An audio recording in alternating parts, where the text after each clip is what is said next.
Hello, the newsroom on TV360 Nigeria. I am Annetta Felix. Nigeria's inflation has increased by 11.28% year-on-year in September 2018.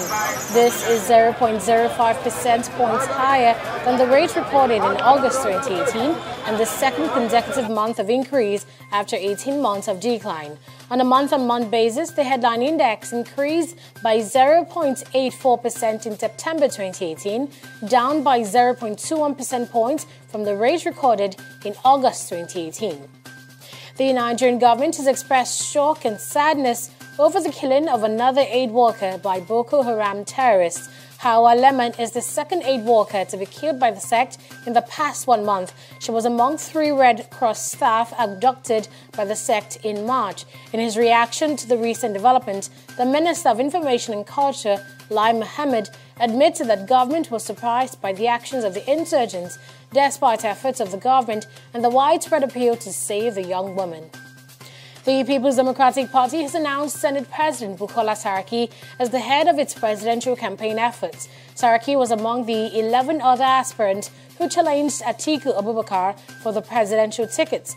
All the aspirants have pledged to support Abubakar after deeming the exercise peaceful and transparent. The Senate President will work with 6 others who would coordinate the 6 geopolitical zones, including 3 other formal contenders for the presidential ticket. The All Progressives Congress APC says it will field candidates from all elected positions in Zamfara in the 2019 general election, despite its disqualification by the Independent National Electoral Commission (INEC). The party's National Publicity Secretary, Lanre Issa Onilu, gave the clarification in reaction to the statement of Mahmood Yakubu, INEC chairman of the APC, who will not be allowed to field candidates from Zamfara.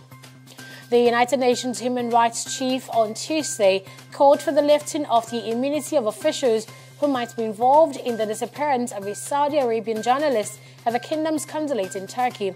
Turkey officials believe that Khashoggi was murdered by Saudi agents, but the Saudis have strongly denied this.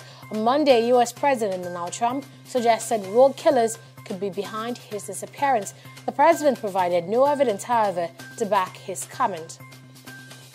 The United Nations is warning that fighting in the east of the Democratic Republic of Congo is hampering efforts to contain an outbreak of the Ebola virus, which has killed 24 people in the past week. Stephanie Dujarric, a spokesperson for the UN Secretary General, said an upsurge in fighting among rebel groups in North Kivu province was increasing the risk of the virus spreading within the DR Congo and to neighboring Angola and Uganda. Angola is planning to close down illegal churches starting November, nearly a month after the state made public legislation to regulate religious activities. More than 1,000 churches are waiting to pass the legal process, with the government giving unregistered denominations a month after the October 4 publication to regularize their status. And in sports, Nigeria's Super Eagles are set for Tuesday's 2019 Africa Cup of Nations qualifying match against Libya Mediterranean Knights in Tunisia. The Ghana Roar-tutored side, who arrived the North African nation on Monday evening, had a short rest at their Zaytona Hotel base before heading to the match venue for a training session ahead of Tuesday's reverse fixture of the match. The Eagles won the first game on Saturday 4-0 and are now second in the group. The Lagos State Governor, Akinwumi Ambode, says the 4th edition of the Access Bank Lagos City Marathon, which is scheduled for February 2, 2019, is expected to feature more than 150,000 athletes across the world. Ambode says the 2019 edition of the race is targeted at setting new world records.